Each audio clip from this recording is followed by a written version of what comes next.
Dengan sapuan indera spiritualnya, Hanli menemukan bahwa pria berjubah bersulam besar itu sebenarnya memiliki kultivasi Yuanying tingkat lanjut. Dia adalah seorang bijak ilahi Maulan. Dan menurut apa yang dia ketahui sebelumnya, bukankah dikatakan bahwa Maulan hanya memiliki 3 bijak ilahi?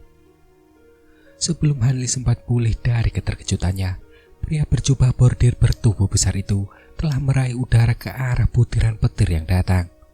Dalam keadaan panik, Hanli buru-buru menunjuk ke manik petir dan memerintahkannya untuk mengubah arah.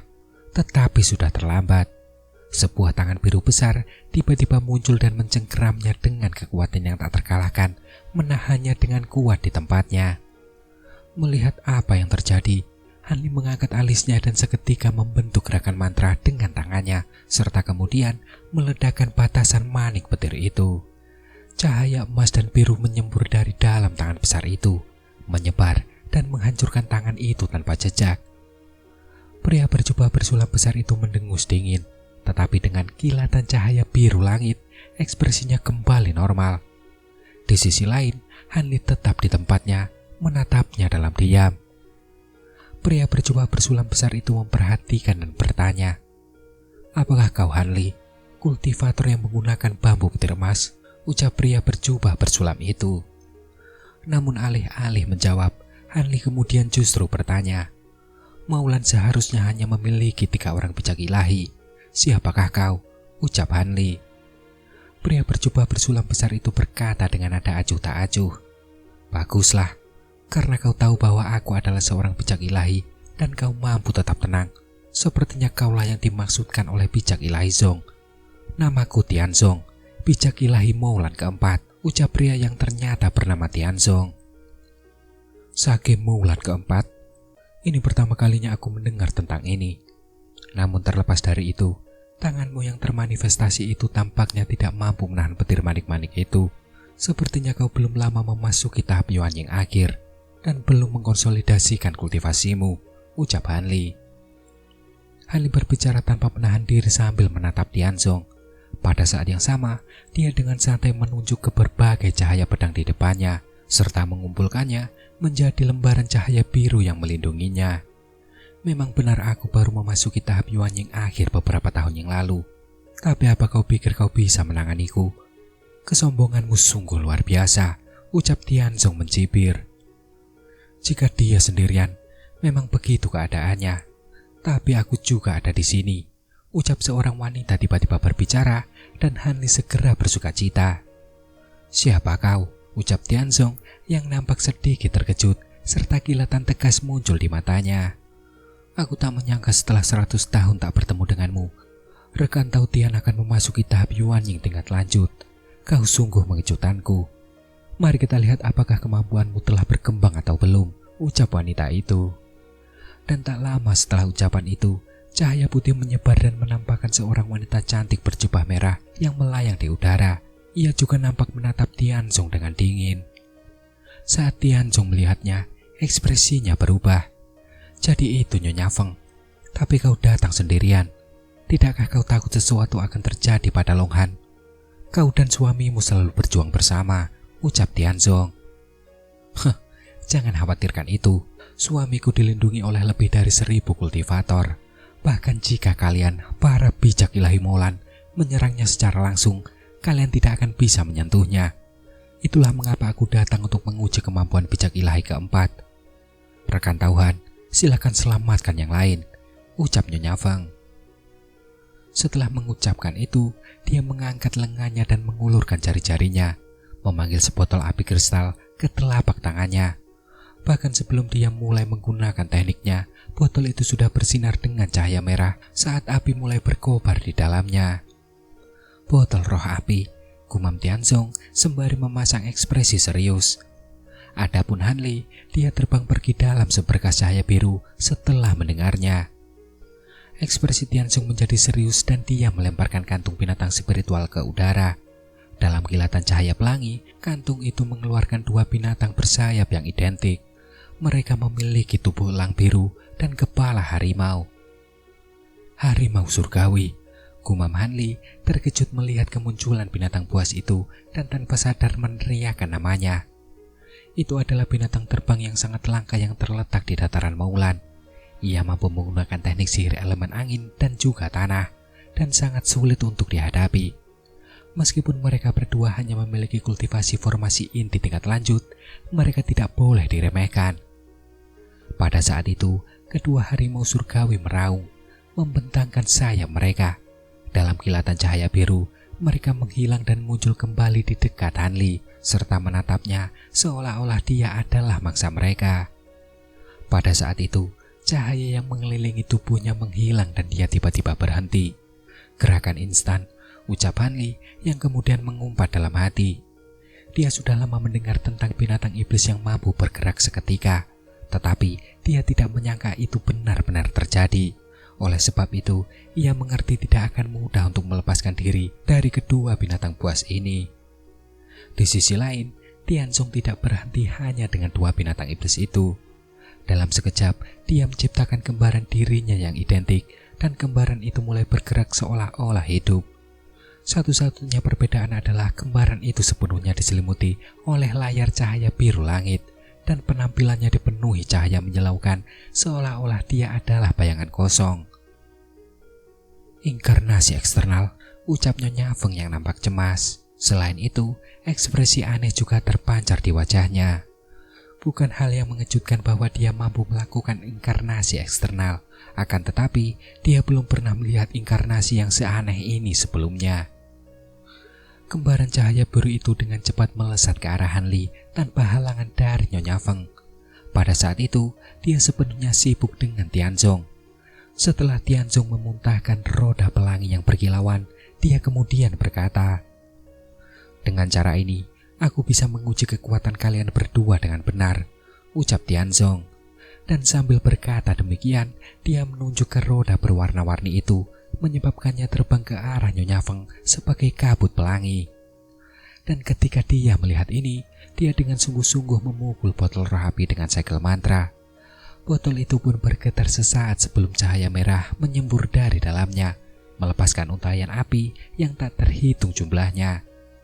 Api-api ini tampak sangat tidak biasa dan bergerak seolah-olah hidup. Pada satu saat, mereka tersebar, sementara di saat yang lain mereka berkumpul. Tetapi kemudian, api-api itu bergejolak, berubah menjadi beberapa ular merah tua yang besar sebelum bergegas bertemu dengan kabut cahaya pelangi. Mendengar ledakan di dekatnya, Hanli langsung tahu bahwa Tianzong dan Nyonya Feng telah mulai bertarung tanpa perlu melihat. Namun, itu bukan karena dia tidak bisa, melainkan dia sedang memperhatikan dua harimau surgawi yang menatapnya tajam, serta kembaran biru itu. Dan jika dia terhalang oleh mereka, dia tidak akan bisa membebaskan kultivator lain dengan cara ini. Dengan dua tokoh terkenal yang bertarung di belakangnya, tampaknya tidak akan ada perhatian lebih lanjut yang terbuang pada bagian medan perang ini. Setelah memikirkan hal itu, dia memberikan beberapa butir kepada Yin Yue agar dia bisa menyelinap pergi untuk membebaskan para kultivator lainnya. Tetapi sayangnya, tidak ada kesempatan untuk itu sekarang. Dia harus terlebih dahulu mengalahkan ketiga lawannya di depannya sebelum dia dapat mempertimbangkan hal-hal lain. Dengan pemikiran itu, Hanli meraih pinggangnya dan mengeluarkan kantung hewan rohnya sendiri, memanggil sekawanan besar kumbang pemakan emas yang berkilauan. Dan seketika itu, mereka membentuk awan besar yang berputar di atasnya. Hanli menggenggam mantra tangan dan menghilang ke dalam kawanan kumbang. Kemudian, dengan dengusan keras, cahaya biru menyambar beberapa kali dari dalam, membagi kawanan emas menjadi 3 bagian, serta kemudian masing-masing menyerbu musuh yang berbeda. Kumbang pemakan emas. Jika mereka sudah dewasa sepenuhnya, mungkin aku akan takut, ucap inkarnasi Tianzong itu. Kembaran cahaya biru itu mendengus dengan dingin dan berbicara dengan suara yang mirip dengan Tianzong. Adapun kedua harimau surgawi, mereka membentangkan sayap mereka saat melihat kumbang pemakan emas dan mundur sejauh 70 meter serta menunjukkan ekspresi ketakutan. Pada saat itu, kembaran biru itu membuka mulutnya, melepaskan 3 pancaran cahaya setebal mangkuk ke arah setiap gerombolan kumbang pemakan emas. Dengan setiap pancaran, kembaran cahaya biru itu menjadi sedikit lebih gelap. Bahkan, ia tampak beberapa inci lebih pendek Sebagai akibatnya, 3 pancaran cahaya itu dengan sangat cepat dan akurat mengenai setiap kawanan kumbang. Dengan setiap kilatan cahaya biru, sebuah bola cahaya biru selebar 3 meter muncul, menjebak masing-masing dari 3 kelompok kumbang tersebut. Dalam keadaan panik, Hanli menunjuk ke 3 kawanan kumbang itu, menyuruh mereka masing-masing berbaris di dinding penghalang dalam upaya untuk melahapnya. Namun sesaat kemudian, ekspresi Hanli berubah menjadi tidak menyenangkan. Penghalang itu sangat kuat, dan kumbang pemakan emas lambat dalam menghancurkannya. Karena 3 penghalang cahaya biru itu semuanya terbuat dari spiritual atribut kayu murni, penghalang itu dapat menjebak kumbang pemakan emas untuk waktu yang cukup lama.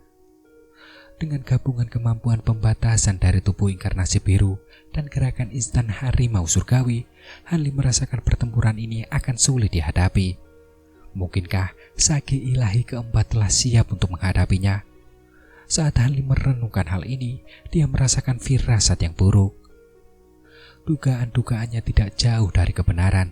Ketika para petinggi Maulan membahas masalah ini, mereka memberikan tugas membunuh Hanli kepada Tianzong. Akibatnya, bijak suci Su dan yang lainnya memberinya harimau surgawi beserta beberapa harta karun lain yang mampu menahan Hanli. Ketika pertempuran dimulai, Maulan tidak menduga bahwa Hanli akan bergabung dalam pertempuran yang dipertaruhkan. Karena itu, bijak ilahi Tianzong mengesampingkan masalah itu. Tetapi ketika Hanli muncul kembali, memusnahkan sekelompok prajurit sihir dan tubuh seorang bijak, Tianzong segera memperhatikan Hanli. Dan terlepas dari apakah ia dihalangi untuk menyelamatkan kultivator lain yang terjebak atau dibunuh untuk memenuhi pertukaran sekte penyaring yin, Hanli tidak punya pilihan selain bertarung. Tetapi di sisi lain, ia juga tidak menyangka bahwa Long Han akan mengambil resiko mengirim istrinya Feng Bing untuk membantu Hanli begitu ia menyadari bahwa Hanli telah berhasil membebaskan diri. Jika Hanli benar-benar berhasil menyelamatkan kultivator yang terjebak, perang akan bergeser menguntungkan pihak selatan surgawi. Melihat bahwa kumbang pemakan emas belum juga berhasil melarikan diri, Hanli diliputi kesedihan. Sebelum dia bisa melakukan hal lain, kedua harimau surgawi itu mendapatkan kembali keberanian mereka setelah melihat kumbang pemakan emas berhasil ditahan. Dalam serangkaian kilatan biru, kedua binatang spiritual itu menghilang dari pandangan. Namun, Hanli tersenyum dingin sebagai tanggapan dan mengayunkan lengan bajunya, memunculkan perisai biru di depannya. Dan pada saat yang sama, dia menunjuk ke gerombolan pedang di depannya. Pedang-pedang itu dipenuhi ki pedang dan mulai berputar mengelilingi Hanli, serta membentuk penghalang yang tak tertembus. Tak lama kemudian, cahaya biru menyala di samping Hanli, memperlihatkan 2 harimau surgawi. Mereka membuka mulut dan masing-masing memuntahkan bola cahaya yang menyilaukan. Hanli memasang ekspresi tegas saat melihat serangan itu dan membelah pedang cahaya menjadi 2 untuk menghadapi bola cahaya yang datang. 2 ledakan teredam terdengar saat pedang cahaya dengan mudah menghancurkan bola cahaya tersebut. Setelah itu, mereka menyapu jalan menuju kedua binatang spiritual itu. Ketika harimau surgawi melihat ini, kelicikan terpancar dari mata mereka sebelum mereka berteleportasi ke tempat yang jauh. Dalam amarahnya, Hanli hendak memerintahkan cahaya pedang untuk mengejar mereka, tetapi tubuh inkarnasi biru itu tiba-tiba menyerang. Saat pertarungan Hanli dengan tubuh inkarnasi berlanjut, Long Han dan pendekar sihir tua yang keriput itu memberi perintah kepada pasukan mereka untuk melancarkan manuver pembunuhan. Dan tak lama kemudian, 7 kultivator Yuan Ying berambut putih terbang keluar dari belakang Long Han dengan ekspresi tenang. Selain itu, masing-masing dari mereka memegang harta karun kuno.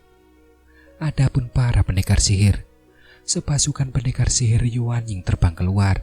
Wanita bermarkale termasuk di antara mereka. Atas isyarat pendekar sihir tua yang keriput itu, dia dengan hati-hati mengeluarkan lentera perunggu dari kantung penyimpanannya dan memegangnya di tangannya. Wanita bermarkale menerbangkan lentera kuno ke langit dan mengeluarkan secercah api putih dari mulutnya, serta kemudian menyalakan lentera kuno itu. Dengan kedua tangannya membentuk gerakan mantra menyerupai bunga teratai, dia menggumamkan mantra misterius serta memanggil bunga teratai putih di bawahnya yang perlahan mekar. Semua itu dilakukan dengan begitu anggun sehingga dia tampak seperti makhluk dari dunia lain. Mantranya dipenuhi aura kuno yang tak terlukiskan. Kemudian, dengan getaran dari lentera perunggu, Fata Morgana tiba-tiba muncul dari lampu, membentuk 8 salinan identik dari dirinya sendiri. Mereka kemudian mulai berputar mengelilingi diri mereka sendiri sebelum terpisah menjadi 3 lingkaran berbeda yang perlahan berputar mengelilingi satu sama lain. Wanita bermargali itu menjentikan jarinya mengenai setiap lentera kuno dengan berbagai segel mantra. Cahaya biru bersinar terang, menyebabkan 9 nyala api secara bersamaan melayang dari lentera dan bertemu di tengahnya, berubah menjadi nyala api biru sebesar kepala. Wanita itu kemudian meludahkan kabut sari darah ke arah nyala api biru tersebut. Nyala api itu melahapnya, membakar semakin terang dan energinya meningkat pesat. Beberapa saat kemudian, teriakan nyaring bergema dan seekor burung biru sepanjang 1 kaki muncul dari kobaran api. Merak yang megah itu tampak anggun dengan bulu-bulu biru panjang dan sepasang mata merah menyala seperti permata. Ia dengan angkuh melirik ke sekelilingnya dan memiringkan lehernya ketika melihat wanita bernama Le di bawahnya. Ia mulai berbicara kepadanya dalam bahasa kuno dari zaman dahulu kala. Setelah memberi hormat 3 kali kepada burung itu, dia membalasnya melalui transmisi suara. Di sisi lain, laki-laki tua keriput itu memperhatikan hal ini dengan ekspresi serius. Pendekar sihir Le berhenti berbicara dalam bahasa kuno dan dia membalikkan tangannya, mengeluarkan mutiara merah muda yang harum.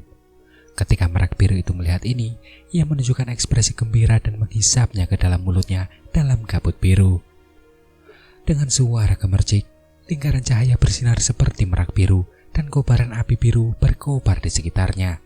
Saat jeritan tajam menggema di udara, ia berubah menjadi burung api raksasa dan membentangkan sayapnya, menyelimuti langit sejauh 5 km dengan ki spiritual berelemen api. Para kultivator dan pendekar sihir yang menggunakan teknik berelemen api tiba-tiba merasakan kekuatan mereka melemah, yang tentu saja membuat mereka sangat khawatir. Tak lama setelah itu, energi roh api di udara mulai berkumpul seperti sungai ke samudra dan mengalir ke tubuh burung biru itu. Akibatnya, tubuh burung itu mulai membesar, menyebabkan nyala api biru di tubuhnya semakin terang. Semua kultivator dalam radius 5 km menghentikan gerakan mereka dan menatap burung api biru itu dengan terkejut. Suhu di sekitarnya langsung meningkat. Bahkan di bawah perlindungan alat sihir, mereka merasa seolah-olah berada di samping tungku api. Namun, ketika para pendekar sihir melihat ini, mereka menunjukkan ekspresi kegembiraan. Itulah burung suci. Sakilu telah memanggilnya. Pertempuran ini milik kita, ucap beberapa pendekar sihir berteriak dengan suara lantang. Tak lama kemudian, mereka mulai melancarkan serangan membabi buta ke arah para kultivator dengan penuh semangat. Pria tua keriput itu tersenyum tipis saat melihat kekuatan burung suci. Ketika wanita berjubah hitam dari sekte penyaring Yin melihat merak biru itu, ekspresi aneh terlintas di wajahnya. Kemudian dia berkata, hanya burung suci pada tahap transformasi dewa yang mampu mengendalikan roh api langit dan bumi. Tidak heran jika itu adalah senjata paling berharga Anda. Namun, burung sucimu mungkin kuat. Tetapi ketika muncul, ia baru berada pada tahap Yuan Ying awal.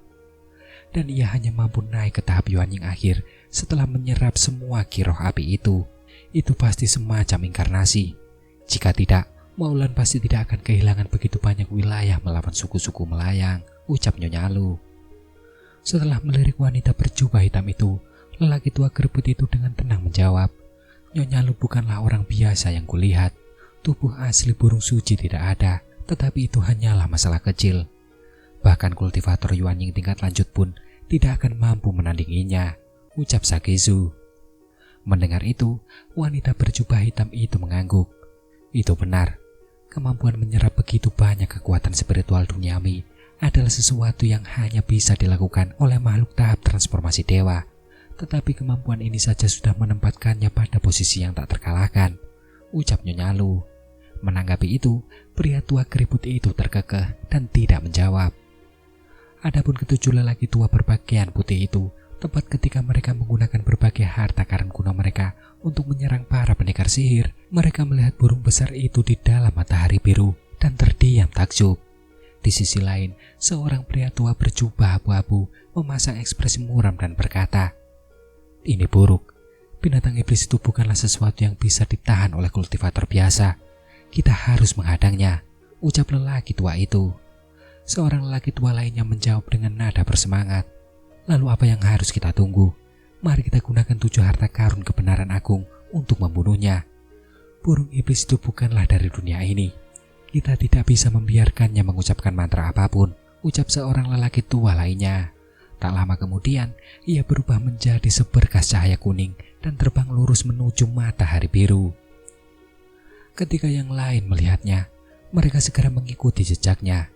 Adapun pemimpin mereka, lelaki tua berjubah abu-abu itu, tampaknya ragu-ragu tetapi akhirnya ikut mengikuti mereka setelah menghela nafas.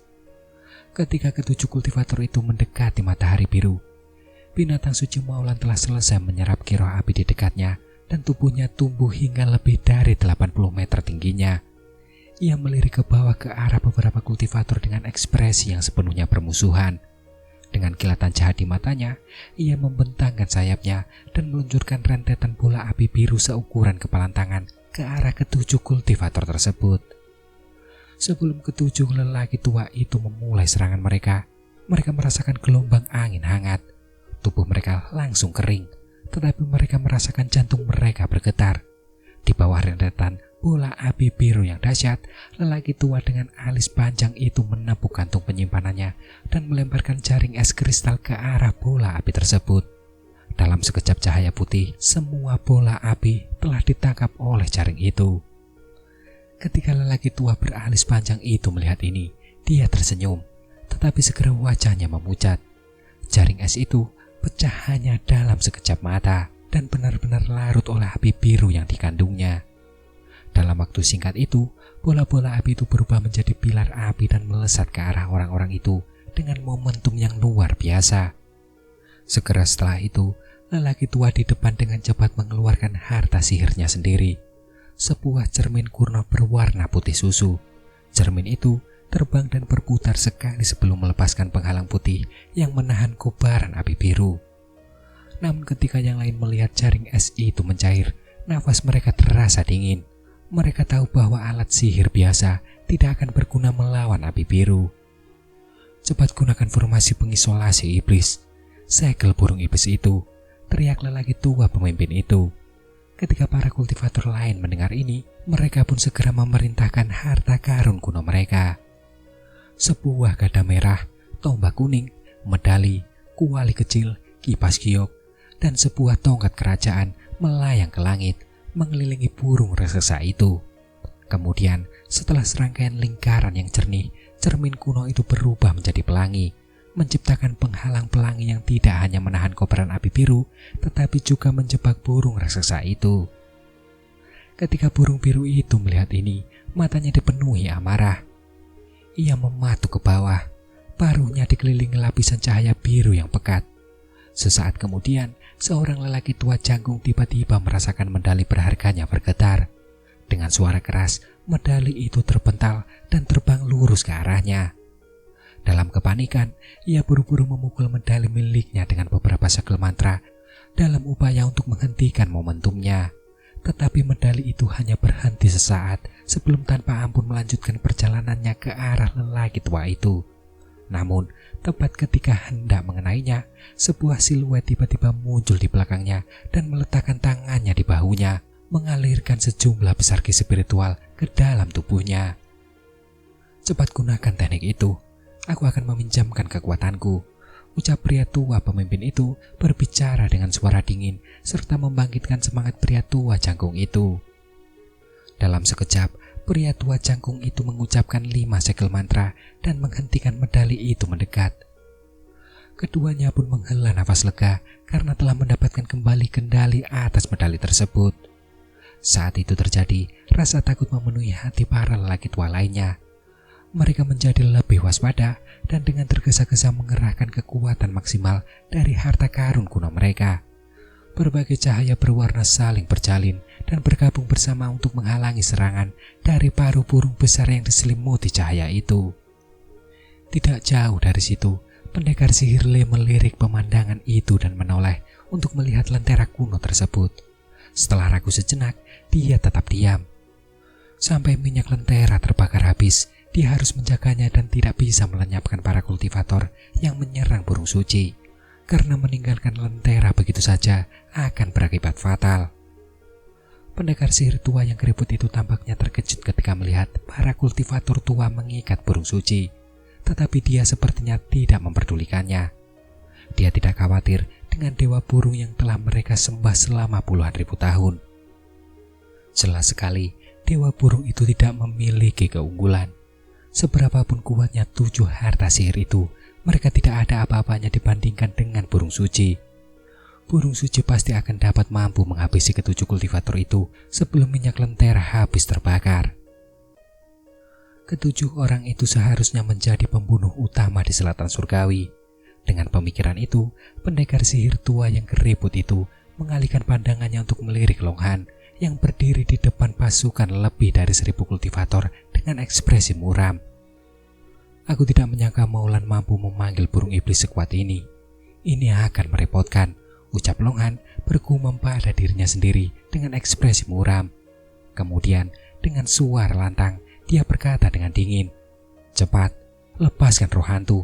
Manfaatkan momen yang diberikan oleh kultivator 7 kebenaran agung dan gunakan mereka dengan sebaik-baiknya," ucap Longhan.